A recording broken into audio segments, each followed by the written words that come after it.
The rain hammered against the broken windows of the old trailer, each drop like a tiny fist demanding entry into the cramped, dimly lit space that 8-year-old Maria called home. She sat curled in the corner of the torn couch, her small frame wrapped in a threadbare blanket that had once been pink, but now bore the gray stains of too many unwashed days. Her dark eyes, large and luminous despite the shadows that had settled beneath them, watched her mother pace back and forth across the narrow living room. Carmen Rodriguez was a woman whose beauty had been carved away by years of poor choices and harder living. Her once lustrous black hair hung limp and unwashed around her gaunt face, and her clothes hung loose on a frame that spoke of too many missed meals and too much of the wrong kind of sustenance. But it wasn't hunger that drove Carmen's restless movements tonight. It was desperation of a different kind, the kind that made her hands shake and her eyes dart constantly toward the door. Maria had learned to read these signs over the years. When her mother's fingers drummed incessantly against her thighs, when she checked her phone every few seconds only to curse at the empty screen, when she muttered under her breath in rapid Spanish that Maria only half understood, it meant trouble was coming. Tonight felt different, though. Tonight, the air in the trailer seemed thick with something Maria couldn't name, but instinctively feared. The child had been living this way for as long as she could remember. Her father was nothing more than a faded photograph tucked beneath her pillow, a young man in military fatigues who smiled at a camera somewhere far away. Carmen never spoke of him except to curse his name when the bills piled too high or when the welfare check ran thin before the month's end. Maria had stopped asking about him years ago, learning that questions about the man in the photograph only brought angry words, and sometimes worse. School had become Maria's refuge, the one place where she could pretend to be normal, where her rumbling stomach wasn't quite so noticeable among the chaos of children at play. Mrs. Henderson, her second-grade teacher, had begun keeping granola bars in her desk drawer, and though she never said they were specifically for Maria, the child understood. She was grateful for these small kindnesses, even if she couldn't fully express it. Maria had learned early that showing too much emotion, even gratitude, could be dangerous at home. Carmen's phone buzzed, and she pounced on it like a starving animal. The conversation was short, conducted in hushed tones that Maria strained to hear over the rain. She caught fragments. Yes, she's here, and how much, and finally, tomorrow night. When Carmen hung up, she stood motionless for a long moment, staring at the phone in her hands as if it held answers to questions she was afraid to ask. Maria. Her mother's voice was softer than usual, almost gentle. The child looked up, hope flickering in her chest like a candle flame in wind. Come here, Mija. Maria unwrapped herself from the blanket and padded across the cold linoleum floor on bare feet. Her mother knelt down to her level, something she rarely did anymore, and for a moment Maria thought she saw tears gathering in Carmen's eyes. But when she blinked, they were gone, replaced by something harder and more determined. Listen to me carefully, Carmen said, gripping Maria's thin shoulders. Tomorrow, some people are going to come here. They're going to take you somewhere safe, somewhere better than this place. Maria's world tilted. What people? Where are you going to be? I can't come with you, baby. But this is good for you. You'll have food every day, and clean clothes, and people who can take care of you properly. The child mind-reeled. She had dreamed of better places, of course. What child in her situation hadn't? But those were fantasies, stories she told herself to fall asleep when the trailer walls seemed to press too close, and the sound from the other trailers grew too loud. This was real, and real was terrifying. I don't want to go without you, Maria whispered, her voice barely audible above the storm outside. Carmen's grip tightened. You don't have a choice. Neither of us do. That night, Maria lay awake listening to her mother move around the trailer, gathering things, whispering into her phone. She heard the rustle of papers and the scrape of furniture being moved.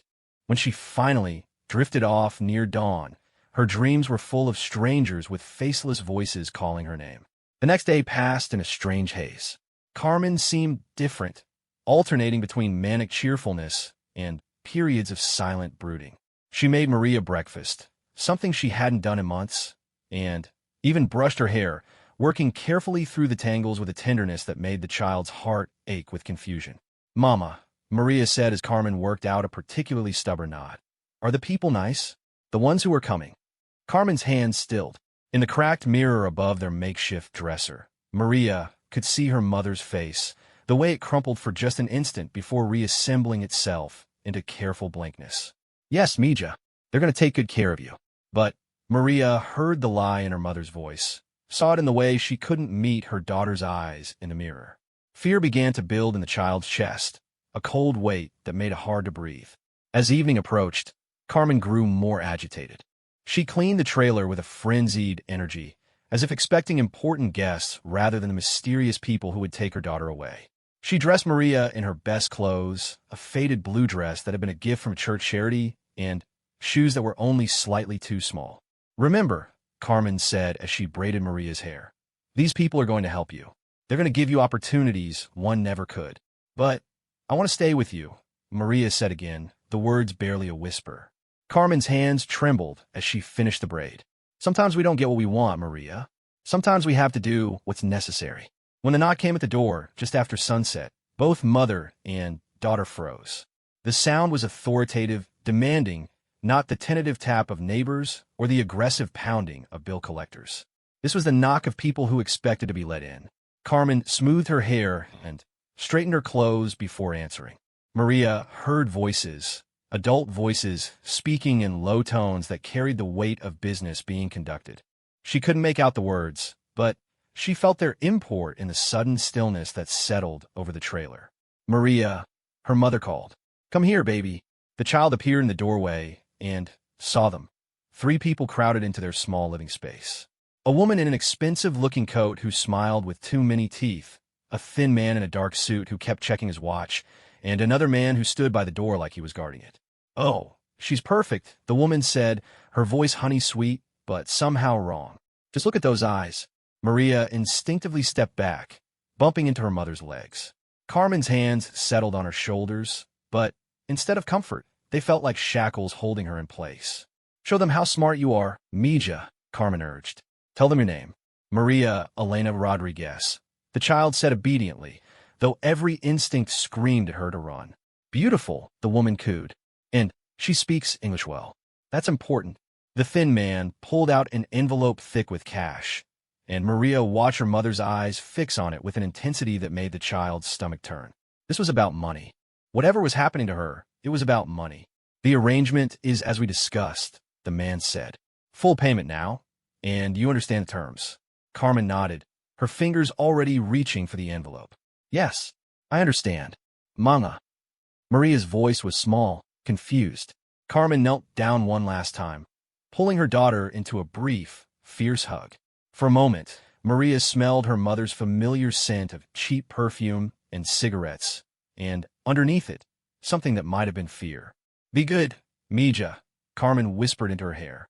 Be strong, and remember that I love you. Before Maria could respond, before she could even process what was happening, hands were guiding her toward the door. Not rough hands, but implacable ones that brooked no resistance. She looked back over her shoulder and saw her mother standing in the doorway of their trailer. The envelope clutched her chest, tears streaming down her face. Mama! Maria cried out, finally understanding that this was real, that she was really being taken away. Mama, please! But the door of the black sedan was already closing, and the last thing Maria saw of her childhood home was her mother's silhouette against the yellow light, growing smaller and smaller until the darkness swallowed it whole. The car ride passed in a blur of tears and terror.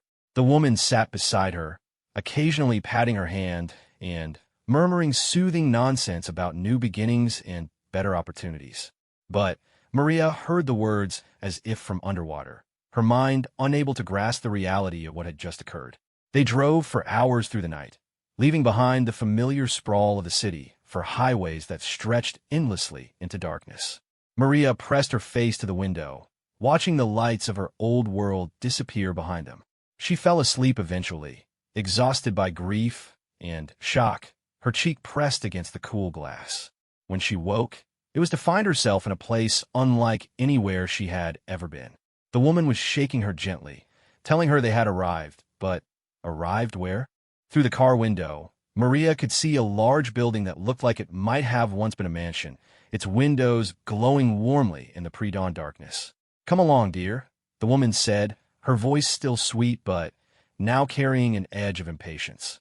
"Your new life is about to begin." Maria climbed out of the car on unsteady legs, her small suitcase clutched in one hand, her father's photograph hidden in her pocket. She didn't know where she was or what would happen to her, but somewhere deep in her 8-year-old heart, she understood that the child who had climbed into this car was gone forever.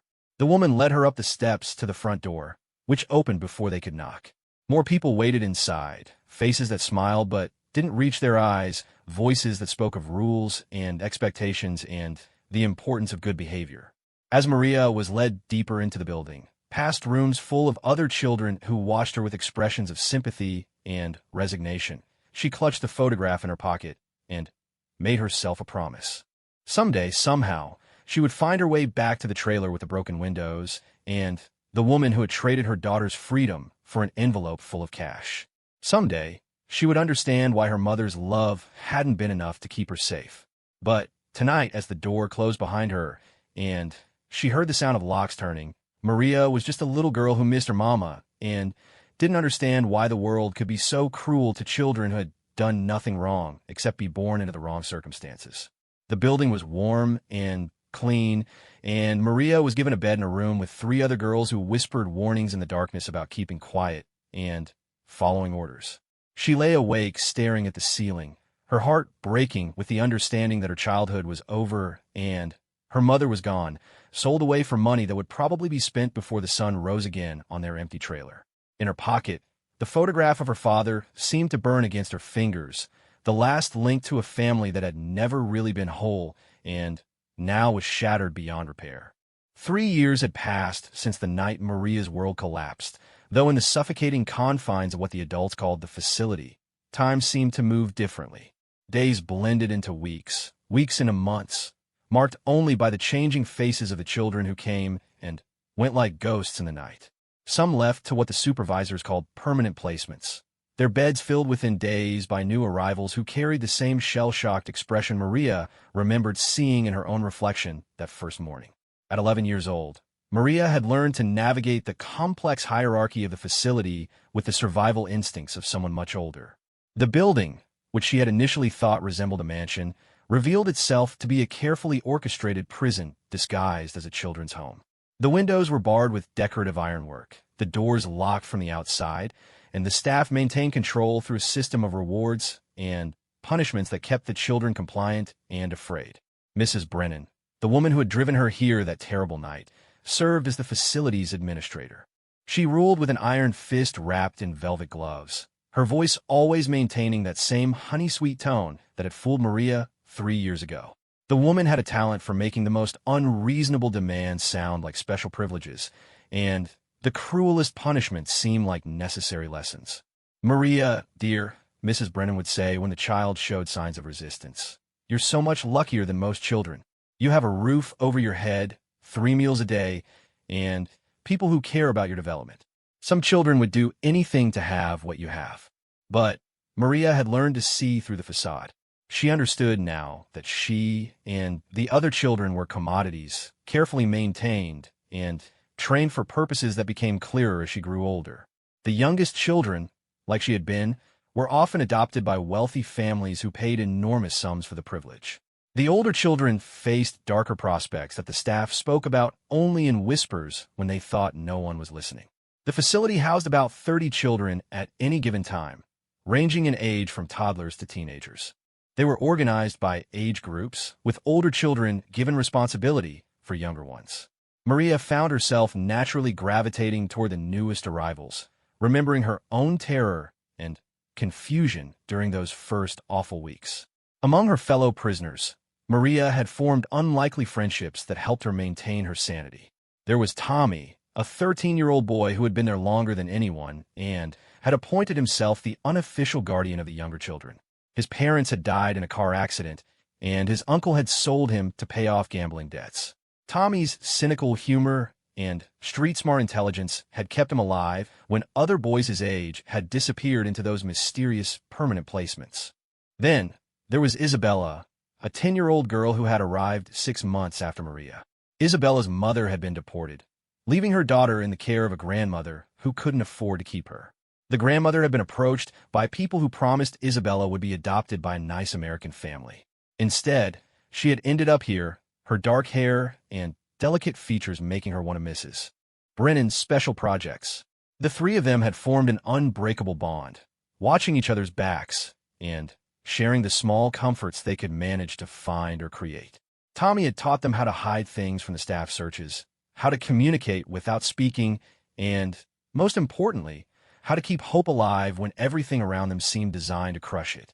The trick, Tommy had explained during one of their whispered midnight conversations, is to never let them see you break. They want broken kids, because broken kids don't fight back. Stay strong in here, he tapped his chest, and someday you'll get your chance. Maria clung to these words during the darkest moments.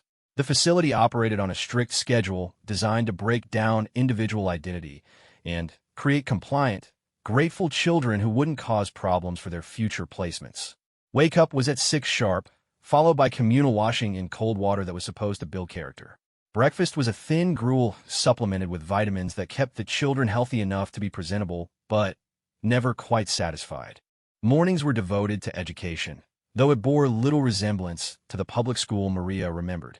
The children were taught basic reading, writing, and arithmetic, but the curriculum was heavily focused on obedience, gratitude, and the importance of pleasing authority figures. They learned phrases in multiple languages that essentially amounted to yes, sir, thank you, and I'm sorry, along with cultural basics that would help them blend into different types of households. The afternoon hours were the worst. This was when potential clients would visit, walking through the facility like they were shopping for livestock. The children were expected to smile, answer questions politely, and demonstrate their training. Maria had endured dozens of these evaluations, each one feeling like a violation of her very soul. She had been chosen 3 times over the years, but somehow the arrangements had fallen through. The first time, when she was 9, a wealthy couple from California had seemed ready to take her. She had been fitted for new clothes, photographed for documentation, and told to pack her few belongings. Then, suddenly, the deal was off. Mrs. Brennan had been furious, though she had tried to hide it from the children. Some people don't appreciate what they're being offered, she had said through gritted teeth. But don't worry, Maria. The right family will come along. The second time had been even worse. A single man in an expensive suit had seemed very interested in her, asking detailed questions about her health, her background, her education. But during his final visit, Maria had seen something in his eyes that made her skin crawl. She had deliberately been rude during that meeting, refusing to smile or answer his questions properly. The punishment had been severe, 3 days in the isolation room with only bread and water, but the man had left without her. Tommy had found her crying in the bathroom afterward and had held her while she sobbed out her fears. You did good, little sister, he had whispered fiercely. That one was bad news. I could smell it on him. The third time had been different. A middle-aged woman who claimed to be looking for a daughter to love had spent weeks visiting with Maria, bringing small gifts and speaking kindly about the future they would share. Maria had almost allowed herself to hope, to imagine a life outside these walls with someone who might actually care about her well-being. But the night before she was supposed to leave, Isabella had overheard Mrs. Brennan on the phone discussing the woman's specific requirements and the specialty training Maria would need once she was in her new home. The girls had huddled together in the dark, understanding without words that this supposed mother had her own dark purposes. Maria had made herself sick that morning, vomiting so violently that the facility's doctor had declared her unfit for travel. The woman had left in a rage, threatening to sue for breach of contract. Mrs. Brennan had been coldly furious, but Maria had been ready for the punishment this time. A week in isolation was better than whatever that woman had planned for her. As the months passed, Maria began to realize that her multiple failed placements were actually protecting her in a way. Mrs. Brennan was growing frustrated with her inability to place such a difficult child, and the other staff members had begun to treat her with a mixture of wariness and respect. She was developing a reputation as someone who couldn't be easily broken or controlled. This reputation came with both benefits and dangers. The younger children looked up to her, seeking comfort and guidance when they were afraid or confused. Maria found herself becoming like Tommy, a protector of those who couldn't protect themselves. She taught the newest arrivals how to survive, how to read the moods of the staff, how to avoid the worst punishments. But Her growing influence also made her a target. Mrs. Brennan began watching her more closely, looking for signs of rebellion or plans for escape. The punishments became more creative, more psychological. Instead of isolation, Maria might find herself separated from Isabella and Tommy, forced to watch other children receive special privileges while she was excluded. "You're too smart for your own good, Maria," Mrs. Brennan said during one of their private conferences. "Intelligence can be a gift or a curse, depending on how it's used. I hope you'll learn to use yours more wisely." Despite the constant pressure and surveillance, Maria never stopped planning her escape. She knew the building's layout by heart, had memorized the staff schedules, and had even identified possible weaknesses in the security system. But she also understood that escape was only the beginning. Where would she go? How would she survive on the outside? And, most importantly, how could she help the others who would be left behind? These questions haunted her during the long nights when sleep wouldn't come, when the weight of responsibility for the younger children felt almost unbearable. She was still just a child herself, but circumstances had forced her to grow up faster than anyone should have to. On quiet evenings, when the staff thought the children were asleep, Maria would take out her father's photograph and study his face in the moonlight. She had created elaborate fantasies about him over the years, that he was alive and searching for her, that he would someday appear to rescue her and punish those who had hurt her. She knew these were just dreams, but they helped her maintain hope when hope seemed impossible. Isabella had her own coping mechanisms.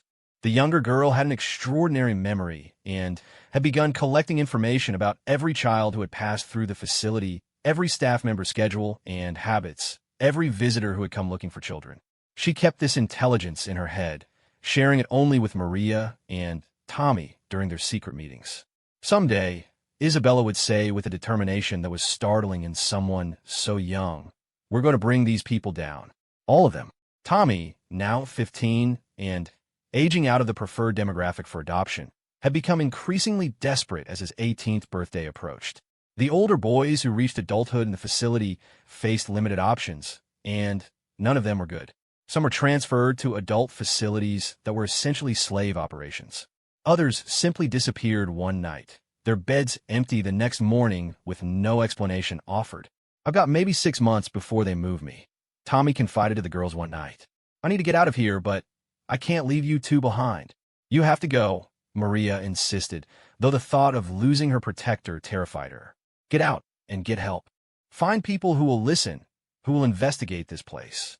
And if no one believes me, if they just think I'm some troubled kid making up stories, then at least you'll be free," Isabella said quietly.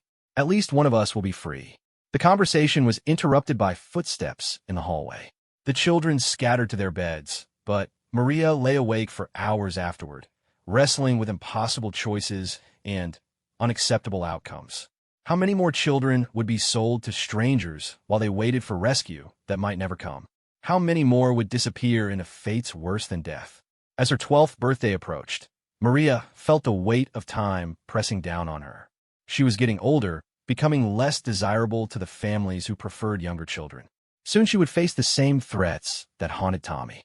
But she was also becoming stronger, more determined, more dangerous to the people who had stolen her childhood. In her heart, she carried the memories of her mother's face, both in love and in betrayal. She held onto the image of her father, a stranger who represented the possibility of family and protection. And she harbored a growing rage that she kept carefully hidden, feeding it with every injustice she witnessed, every child who cried themselves to sleep, every cruel word from the people who profited from their misery. Maria Elena Rodriguez had been sold like livestock, but she was not broken. And someday, somehow, she would make sure that everyone responsible for this place paid for what they had done to her and to all the others who had suffered here. The photograph of her father seemed to whisper promises in the darkness.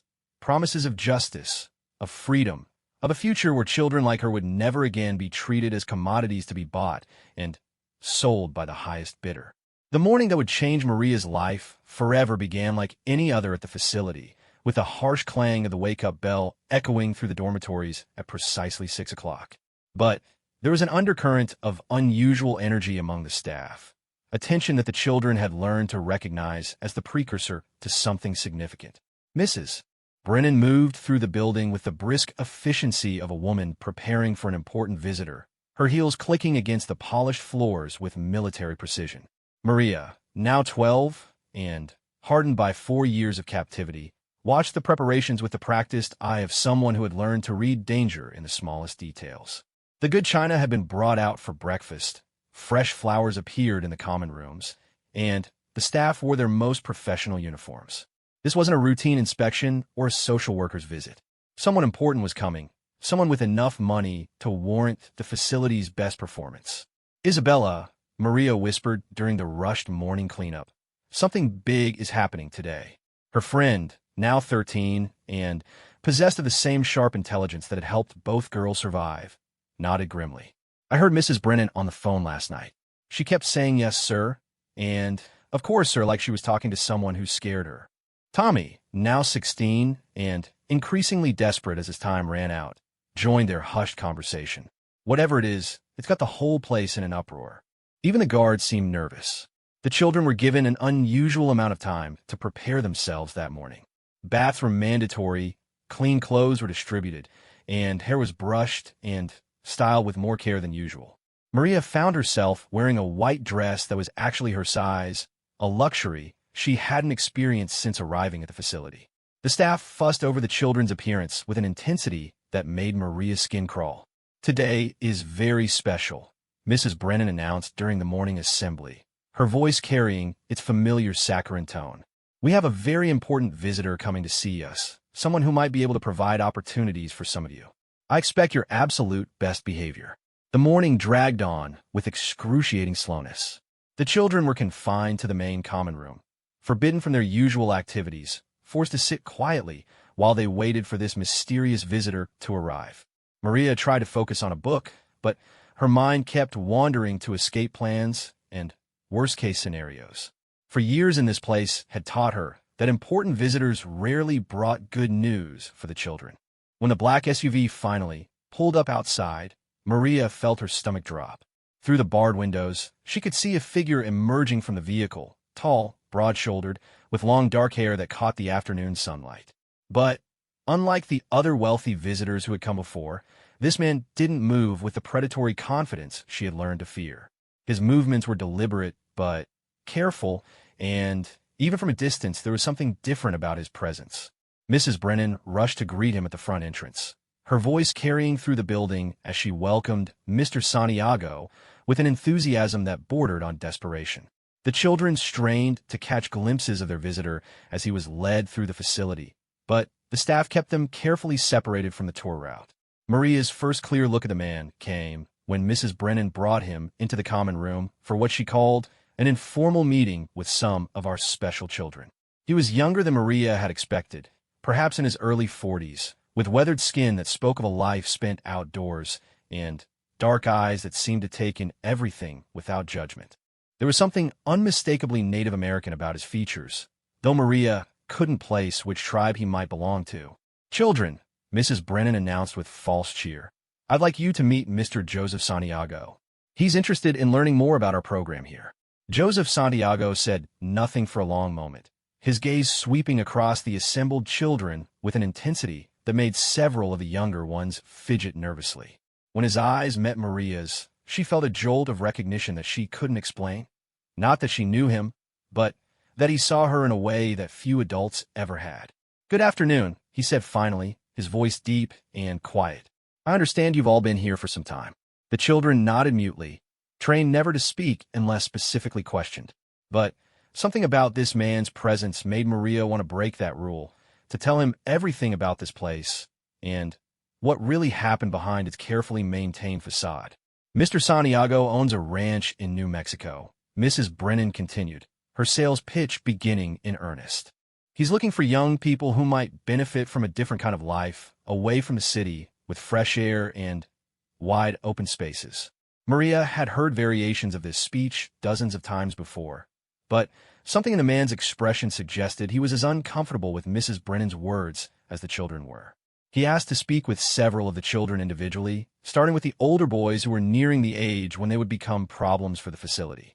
When he spoke with Tommy, Maria watched through the doorway as their conversation stretched far longer than usual.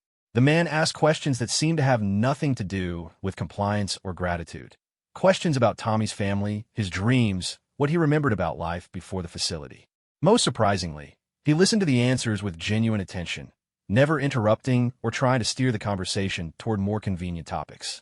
Isabella was called in next, and Maria could see her friend's surprise as the questions continued in the same vein. Where did she come from? What did she miss most about her old life? What did she want to do when she grew up? These weren't the sorts of questions that potential buyers typically asked. They were the questions of someone who actually cared about the answers. When Maria's turn came, she approached the private meeting room with her usual combination of defiance and caution. Joseph Santiago sat across from her at a small table, his hands folded, his expression patient and calm. Mrs. Brennan hovered nearby until the man asked politely but firmly for privacy. "She's one of our more challenging cases," Mrs. Brennan warned before leaving. "Very bright, but sometimes difficult to place."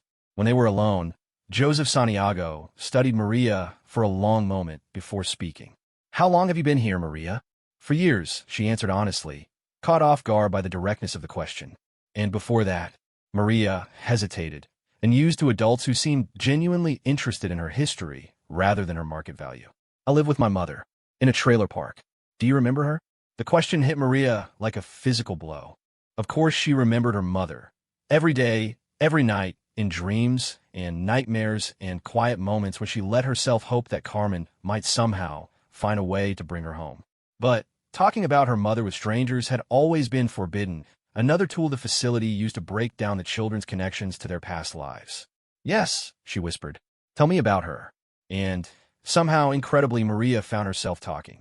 She told him about her mother's laugh when things were good, about the way she would braid Maria's hair while humming old Spanish songs, about the photograph of her father that her mother kept hidden in a drawer. She talked about the hunger and the fear, but also about the love that had existed in their broken little family before desperation had torn it apart. Joseph Santiago listened without judgment, asking gentle questions that helped Maria remember details she thought she had forgotten. He never once suggested that she should be grateful for being rescued from such circumstances, or that her current situation was an improvement over her old life. "What would you do?" he asked finally. "If you could go anywhere, be anything you wanted?" "I'd find my mother," Maria answered without hesitation. "I'd make sure she was okay. And then?" Maria thought about this carefully. "I'd help other kids like me. Kids whose mothers had to make impossible choices because they didn't have any other options." Something shifted in the man's expression, a subtle change that Maria couldn't interpret, but somehow felt was significant. "That's a worthy goal," he said quietly. "The world needs more people who want to help others." The interview continued for nearly an hour, ranging over topics that had nothing to do with Maria's potential value as a placement. He asked about her education, her interests, her opinions on everything from books to music to the changing seasons. It was the first real conversation Maria had had with an adult in 4 years, and she found herself reluctant for it to end.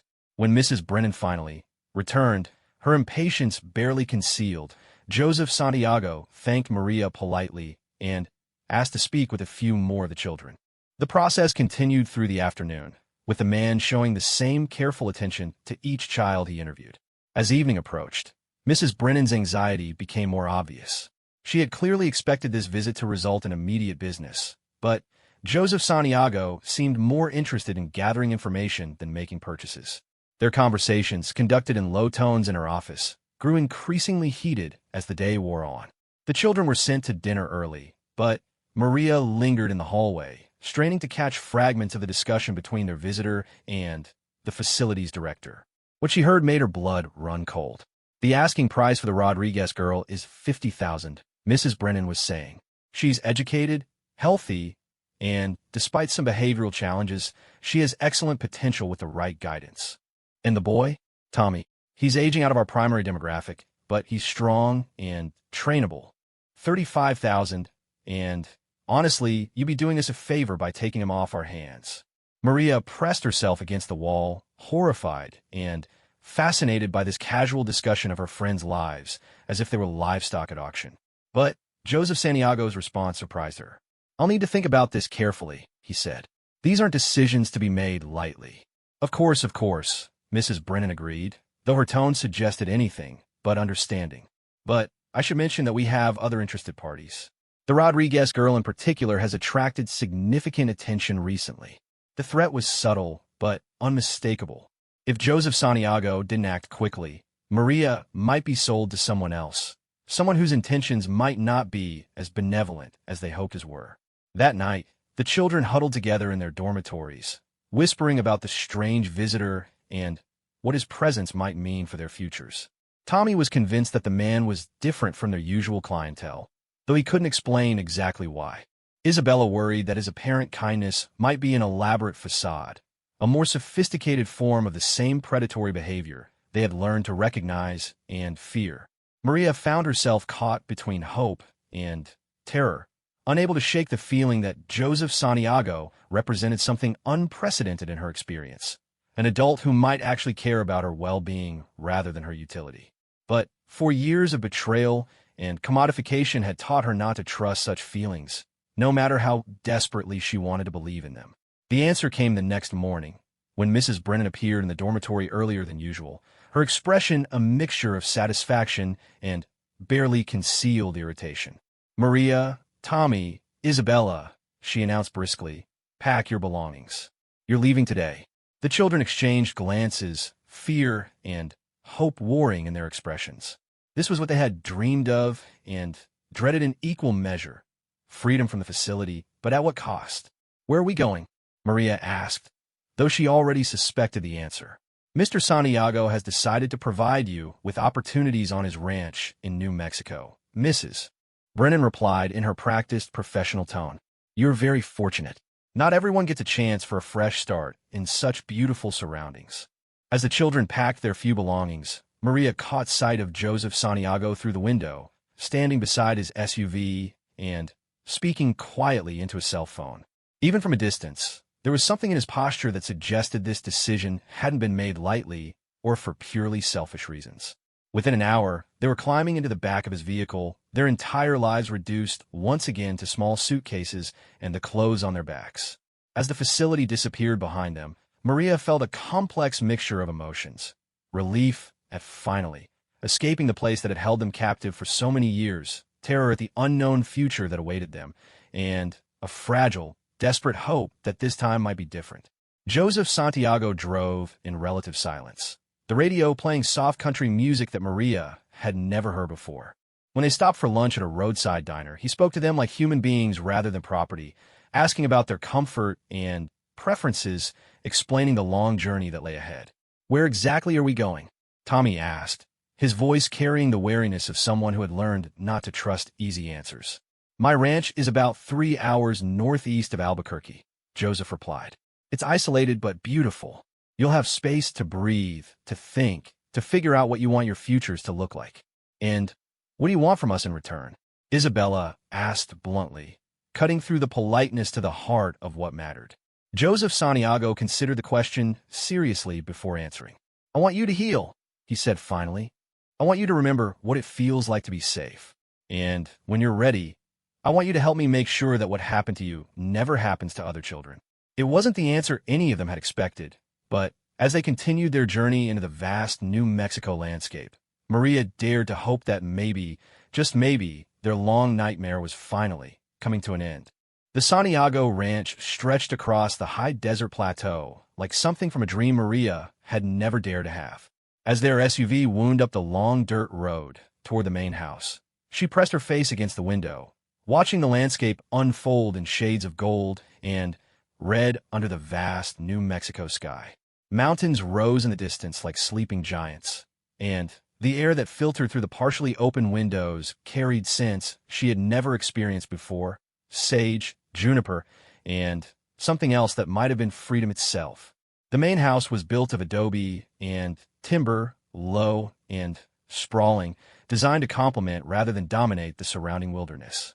Solar panels gleamed on the roof, and a windmill turned lazily in the afternoon breeze. Gardens stretched along the sides of the house, not the manicured displays of the facility, but working plots where vegetables grew alongside native wildflowers in comfortable chaos. Tommy whistled low under his breath. "This is really where we're going to live." Joseph Santiago pulled the vehicle to a stop in front of the house and turned to face the three children who had been silent for most of the journey. "This is home, if you want it to be. But I need you to understand something important before we go any further." The children tensed, waiting for the catch they had learned always came with offers that seemed too good to be true. "You're not prisoners here," Joseph continued, his voice steady and sincere. "You're not property. You're not indentured servants or unpaid workers or anything else except young people who deserve a chance to figure out who you want to be. If you decide this place isn't right for you, if you want to leave, we'll figure out how to make that happen safely." Isabella frowned, her sharp mind immediately identifying the potential problem. "But you paid for us. The facility, the money I paid to that place was a necessary evil to get you away from there safely." Joseph interrupted gently. "Consider it a ransom payment, not a purchase price. You don't owe me anything except honest communication about what you need to feel secure here." Maria studied his face, searching for signs of deception or hidden agenda, but found only a quiet sincerity that was almost more frightening than cruelty would have been. She had learned to navigate a world of predators and manipulators. She wasn't sure how to respond to someone who seemed genuinely interested in her well-being. A woman emerged from the house as they climbed out of the SUV, and Maria's defenses immediately went up. Adult women at the facility had often been the cruelest, hiding their malice behind maternal facades that made their betrayals even more painful. But this woman was different in ways that Maria couldn't immediately define. She was perhaps 50, with long graying hair braided simply down her back, and skin that spoke of Apache heritage. Her clothes were practical: jeans, boots, and a work shirt that had seen honest use. But it was her eyes that made Maria pause. They held the kind of deep sadness that comes from understanding loss, but also a strength that suggested she had found ways to transform that pain into something meaningful. "Children," Joseph said, "I'd like you to meet Elena Yazzie. She manages the house and handles most of the day-to-day operations here. Elena, these are Maria, Tommy, and Isabella." Elena approached them slowly, her movements careful and non-threatening. "Welcome," she said simply. "You must be tired and hungry. Would you like to see your rooms and get cleaned up before dinner?" The rooms they were shown were unlike anything the children had experienced since leaving their original homes. Each had a real bed with clean sheets and warm blankets, a window that opened onto the desert landscape, and, most importantly, a door that could be locked from the inside. The message was clear: privacy and personal space were not privileges to be earned, but rights to be respected. Maria's room faced west, offering a view of the sunset that painted the sky in impossible shades of orange and purple. A small desk sat beneath the window, and bookshelves lined one wall. Real books, not the carefully censored materials they had been allowed at the facility, but novels and poetry and histories that suggested someone believed she was capable of thinking for herself. "The bathroom is just down the hall," Elena explained, showing her the simple but clean facilities. "Towels and soap are in the cabinet. Dinner will be ready in about an hour, but there's no requirement that you join us if you'd prefer to rest." When Elena left, closing the door behind her, Maria stood alone in her new room and tried to process the overwhelming strangeness of it all. For the first time in 4 years, she was alone by choice rather than punishment. She could leave whenever she wanted, speak without permission, even refuse to participate in activities without fear of retribution. The freedom was terrifying. That evening, the three children gathered hesitantly in the main house's kitchen, drawn by the smells of real cooking and the novelty of being invited rather than commanded to participate. Elena moved efficiently around the large room, preparing what looked like enough food for a much larger group. "Are there other kids here?" Isabella asked, accepting a glass of fresh milk with the reverence of someone who hadn't tasted anything but powdered substitutes in years. "Not anymore," Joseph replied, settling into a chair at the long wooden table. "There have been others over the years, but they've all moved on to other things. College, mostly, or jobs in places where they wanted to build new lives." "What happened to them?" Tommy asked suspiciously. "Did they age out like they were going to do to me?" Joseph's expression darkened slightly. "Nothing happened to them, Tommy. They grew up, healed as much as they could, and decided what they wanted to do with their lives. Some of them still keep in touch. A few have come back to visit and help with new arrivals." Elena set plates before them, laden with food that seemed almost mythical in its abundance: grilled chicken, seasoned with herbs, fresh vegetables from the garden, bread that was still warm from the oven. The children approached the meal cautiously at first, conditioned by years of scarcity and the fear that generosity always came with strings attached. "How many kids have you helped?" Maria asked between careful bites. "Over the past 15 years? Maybe 40 or 50, Joseph answered. "Some stayed for a few months, others for several years.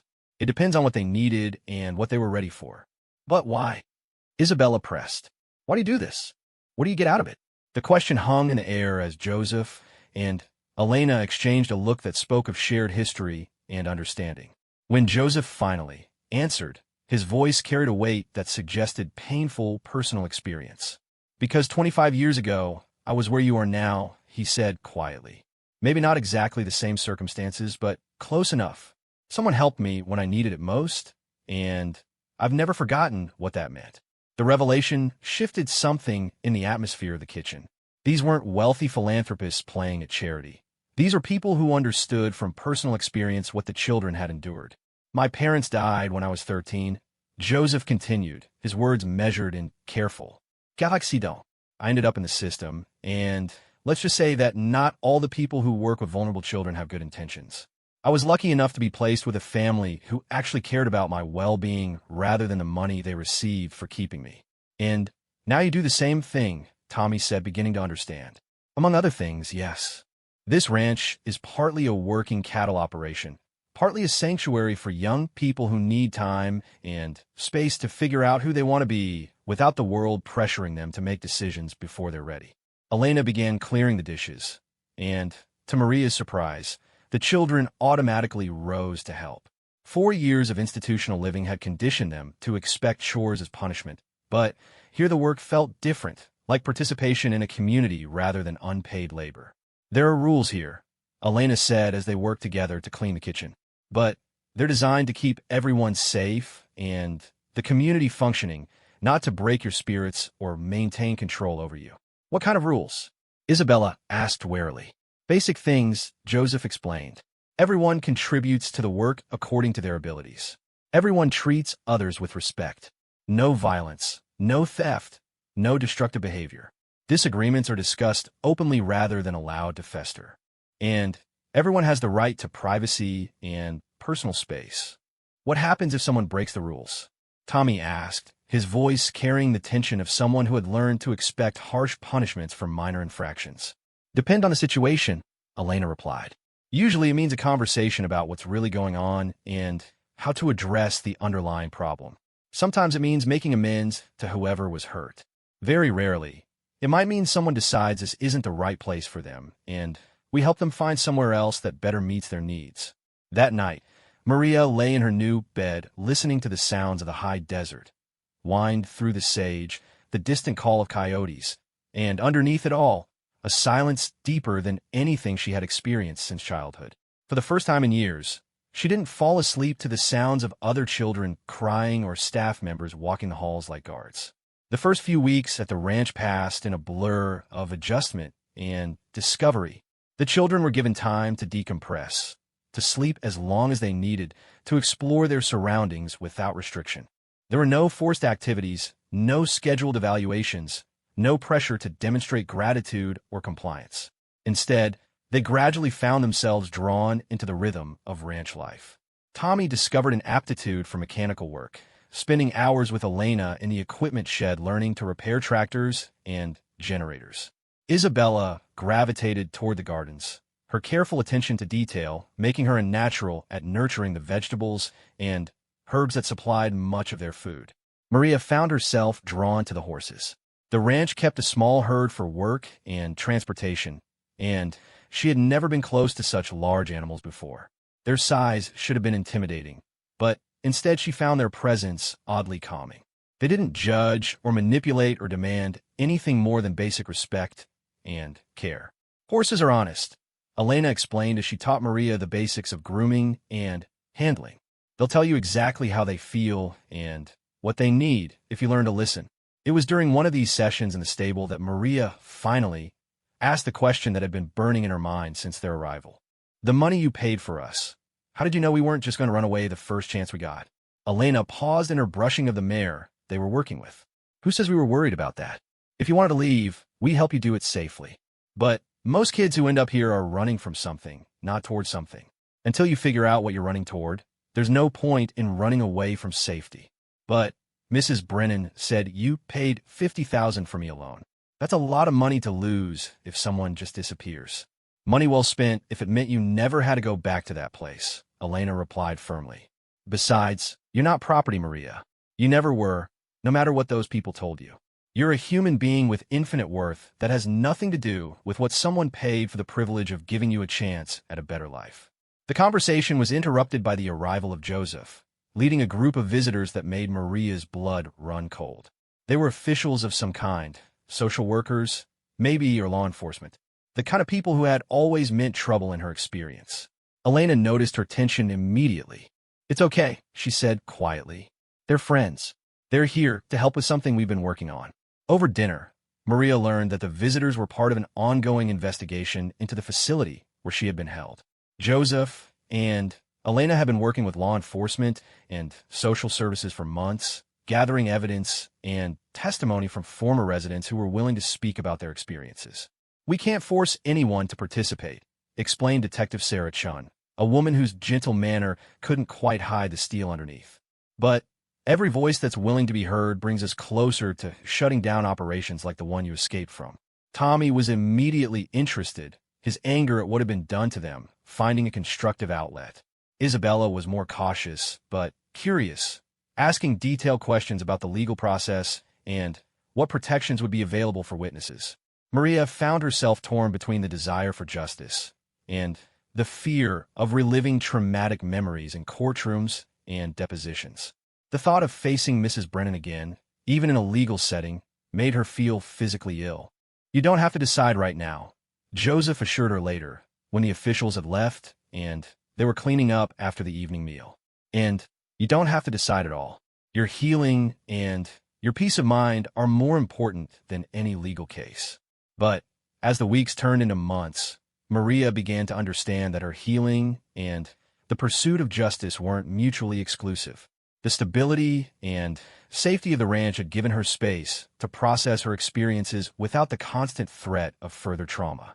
For the first time since her mother had sold her, she felt strong enough to fight back. I want to help, she announced one evening, surprising herself with the firmness in her voice. I want to make sure no other kids go through what we went through. Joseph nodded, pride evident in his expression. Then, we'll make sure you have all the support you need to do that safely. As autumn settled over the high desert, painting the landscape in shades of gold and crimson, Maria began to feel something she had thought lost forever. Hope for the future. Not the desperate, grasping hope of survival that had sustained her through the dark years, but a quieter, stronger hope built on the foundation of safety and community and the radical idea that she deserved to be treated with dignity and respect. The ranch wasn't perfect, and healing wasn't a straight line from suffering to wholeness. There were still nightmares, still moments of panic when unexpected sounds or voices triggered memories of captivity. But now there were people around her who understood, who could offer comfort without judgment, who saw her as more than her trauma. For the first time since she was 8 years old, Maria Elena Rodriguez began to believe that she might have a future worth living.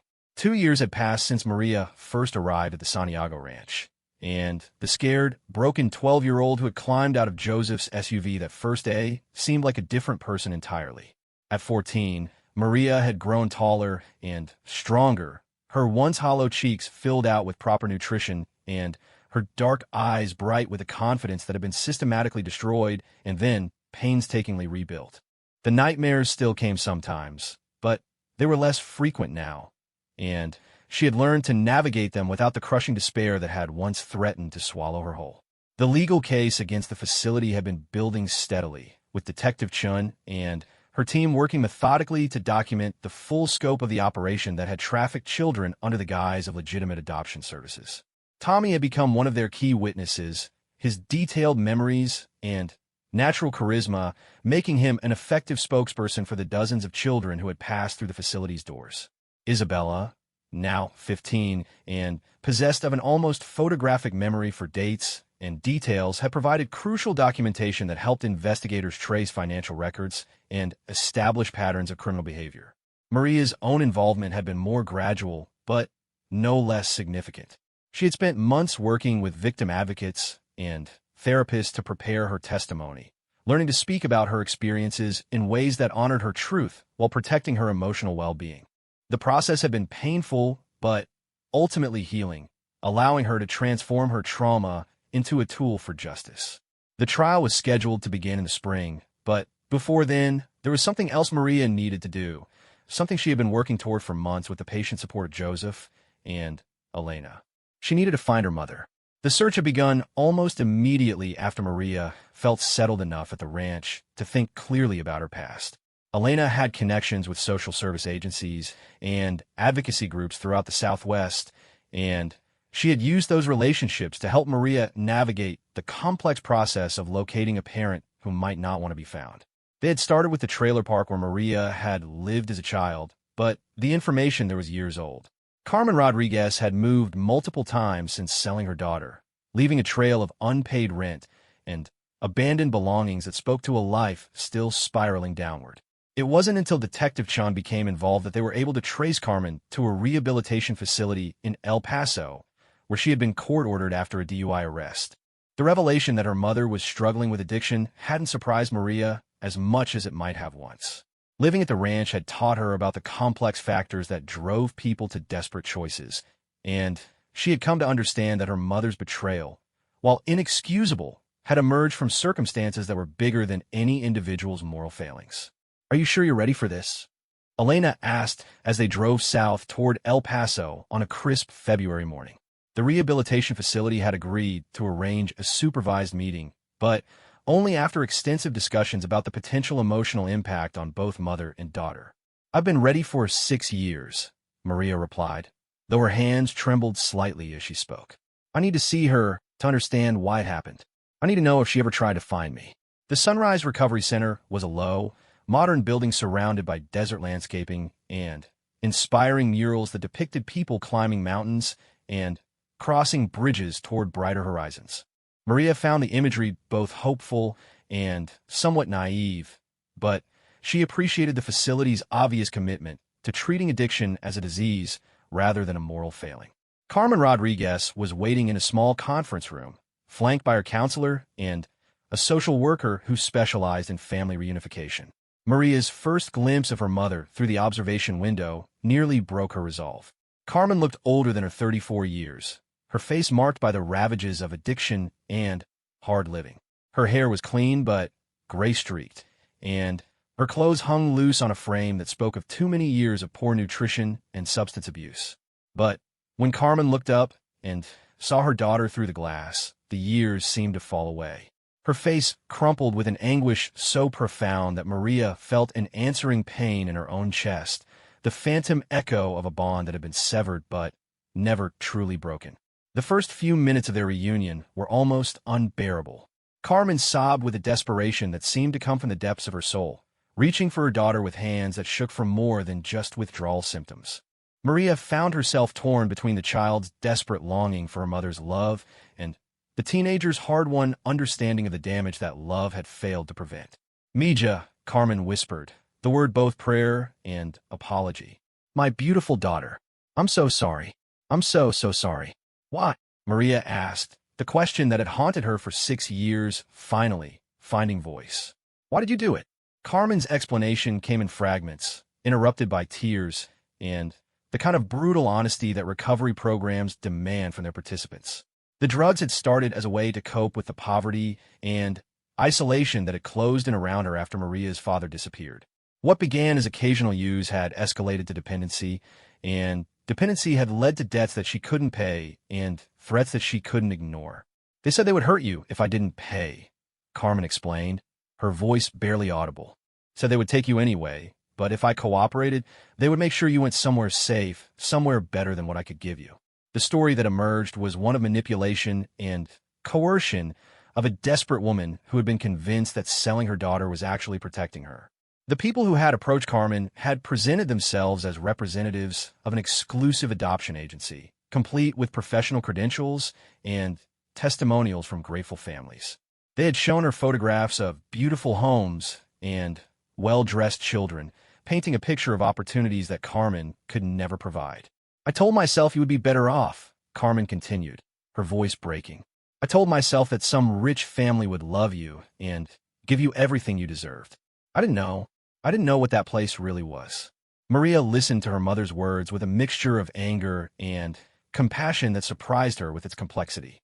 The rational part of her mind understood the impossible position Carmen had been placed in, the way poverty and addiction had made her vulnerable to predators who specialized in exploiting parental love.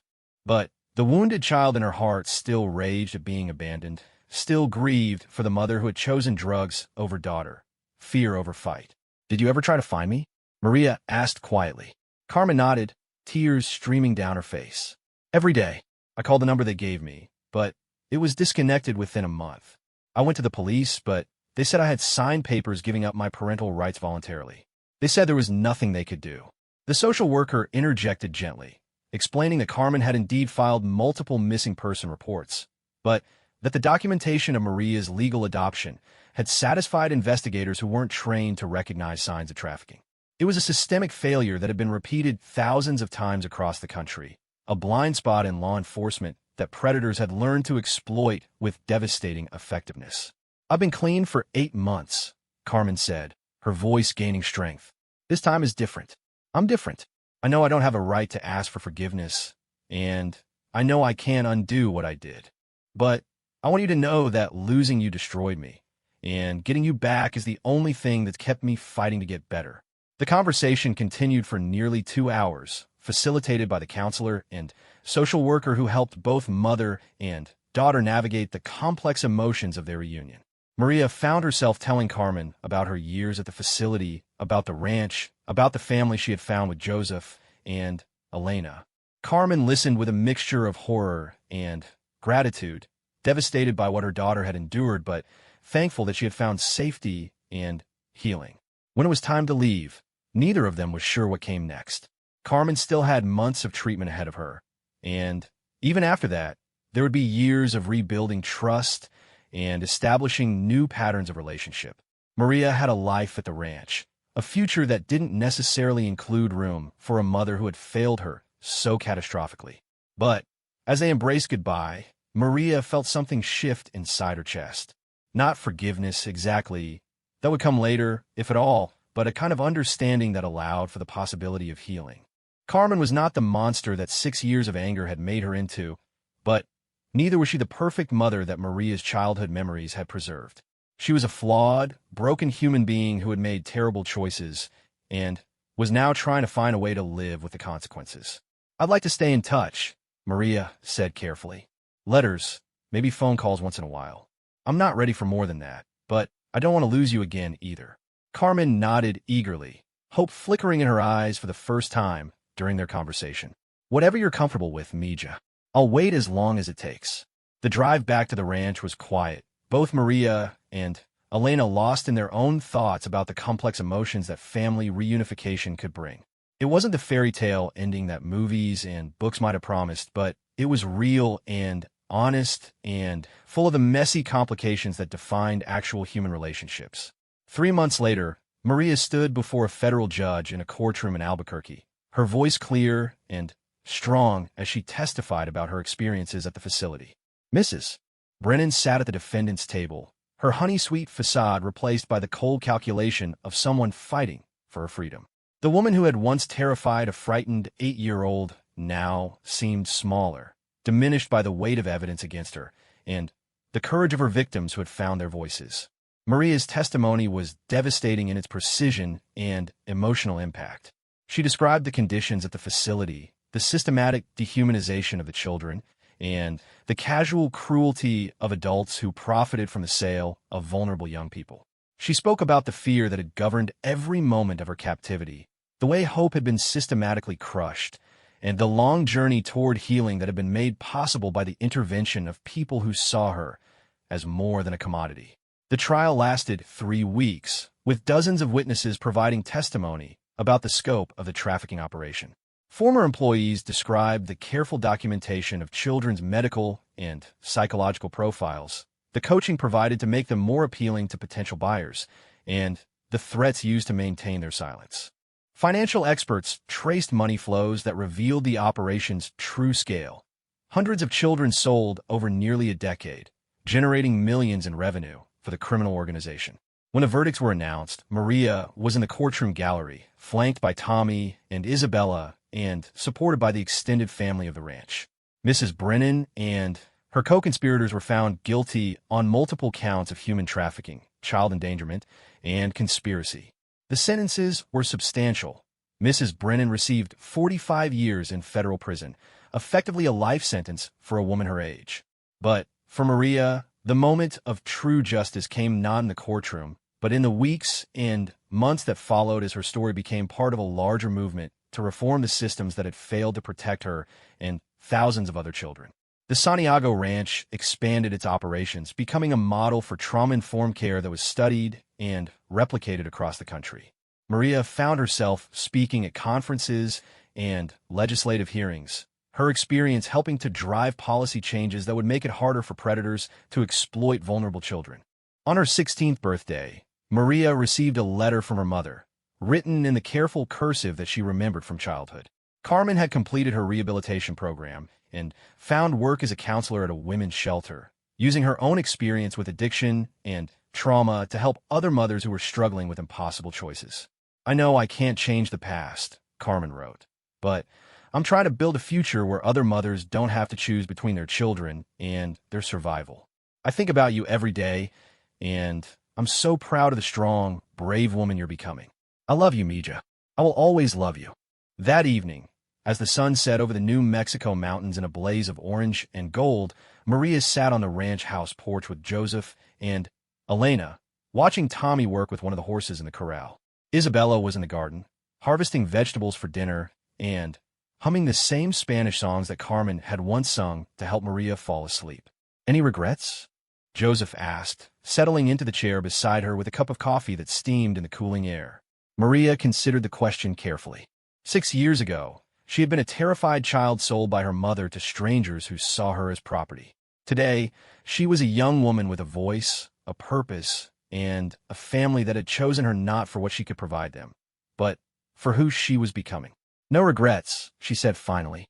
"Pain, yes. Anger, sometimes. Sadness for all the children who didn't get rescued. But no regrets. Everything that happened to me, even the terrible things, led me here. Led me to understand that healing is possible, that justice is worth fighting for, and that families aren't just about blood. They're about people who choose to love and support each other no matter what." As the stars began to appear in the darkening sky, Maria felt the deep peace that comes from understanding one's place in the world. She was no longer the frightened child who had been sold by a desperate mother, nor was she defined by the trauma she had endured. She was Maria Elena Rodriguez, survivor and advocate, daughter and sister, a young woman with a future full of possibilities and the strength to help others find their own paths to healing. The photograph of her father still sat on her nightstand, but now was accompanied by pictures of the family she had found at the ranch, by letters from her mother documenting her journey toward recovery, and by awards recognizing Maria's advocacy work. The past had not been erased, but it had been transformed from a source of shame into a foundation for purpose. In the distance, a coyote called to its pack, the sound carrying across the desert like a promise that even in the wilderness, no one has to be alone. Maria smiled, understanding finally that she had found her way home, not to the place where she was born, but to the people who had chosen to love her exactly as she was, scars and strength and stubborn hope all woven together into the tapestry of a life worth living.